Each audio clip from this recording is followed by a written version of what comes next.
Hi everyone, today I'm going to show you how to sync Inventora with your shop. When you sync your shop with Inventora, you will be able to easily manage your inventory stock levels within Inventora as new products are made.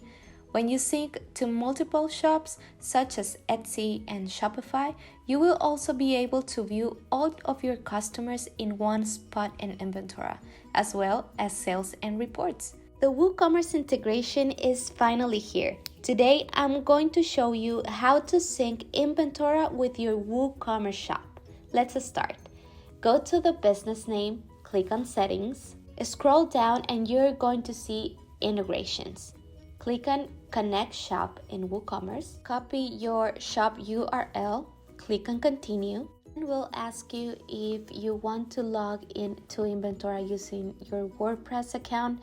And if you allow Inventora to access your information, click on Approve. Then this will show in your screen and it says what are you allowing Inventora to do, giving access to your account. Click on Approve.